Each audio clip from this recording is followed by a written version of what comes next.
Hey everybody, Tag Bishop here.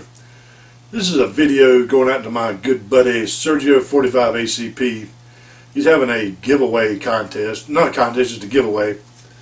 You have to be a subscriber to even be in it, and I thought I'd enter it because I've known him a long time, ever since I think right at his beginning when he first got on YouTube.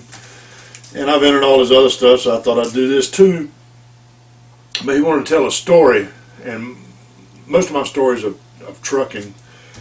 But I had a story that he kind of reminded me of it when I saw the bully video that I put up the other day about punching and how the younger guys were wailing on that guy, but they didn't really cause a lot of damage. And it goes back to my fighting career and how it started. Was what I wanted to talk about now. Was when I was a young boy, probably 5, 6 years old, I used to hang out with my grandfather all the time. I mean, he was my favorite person in the world. And we would go around different stores or whatever he was doing at the time, and he'd see little boys playing around. We'd be playing outside while he was inside. He'd come out, I don't know, can you whoop him? He's always talking about whooping somebody or mauling somebody like a dog, I guess. He's always talking about mauling somebody, but he said, can you whoop this boy? And we didn't know, and then sometime we'd fight and tussle and wrestle, and here and there it happened a lot. I mean, it seemed like it did anyway. It probably viewed as child abuse now, but I remember where we lived at.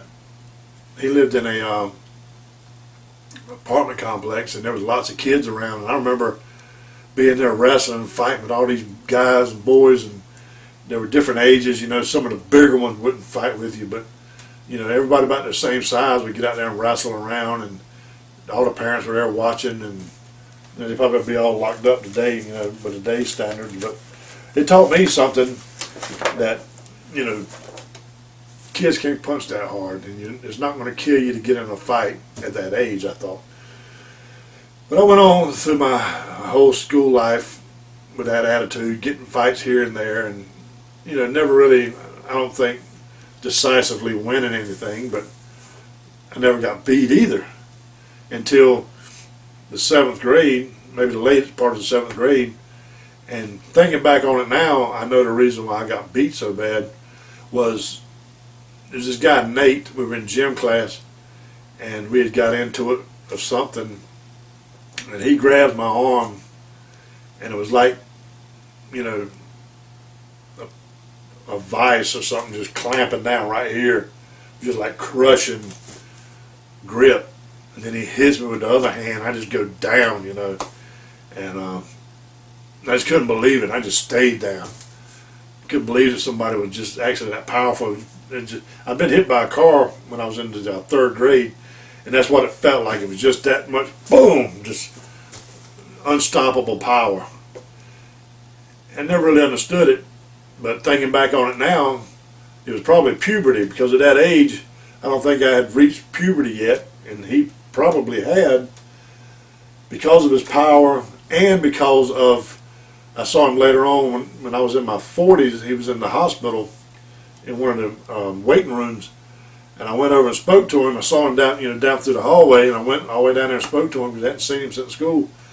And he gets up and we shake hands, and he's like 5'5", And I've noticed that people that mature fast at a young age, they stop growing, And thinking now on it, that had to be what it was. It was just his maturity level was, he was a full-grown man at that time, or had moved over into puberty, and puberty turns you into this mutant anyway, with the acne popping out and just these gangly arms and this, this newfound, because he had biceps and everything, but I had no idea because I never had any trouble before this happened. And after that, a friend of mine, we went together and bought a set of boxing gloves, and we boxed together, and we got pretty good at boxing.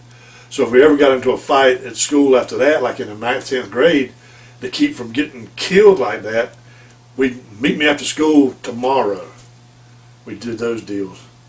Well, tomorrow we bring the boxing gloves, and we box on campus of the school, and the teachers would allow it. you know, because it wasn't really a fist fight. They sat there and watched it go on, you know. And there was still some there that, there was one, I think his name was Reggie. We called him J Red for some reason. That's what he preferred, J Red. And he had these long arms, and, you know, you didn't want to box him either. He'd box your jaws like crazy. He just stand there and boxed the entire ninth grade. They just keep trading gloves, and he just keeps standing there and just whop, whop, whop, whop. And that was about all you wanted off of J Red. But it was all in fun, and like I say, I had a fun little fighting career when I was younger. And but I just remember my first major defeat. You know, like I said, the other ones I might have lost some, but it wasn't really so overwhelming as the, you know, fighting Nate that first time. It was just like, wow. But that's my story. And punches in puberty. If you talk to your kids when they get into 6th, 7th, 8th, 9th grade, if they hadn't hit pubes yet, you might better warn them that some of these guys, you know, I guess that's why some of them are so much better in basketball at 9th and 10th grade, you know, or football or whatever.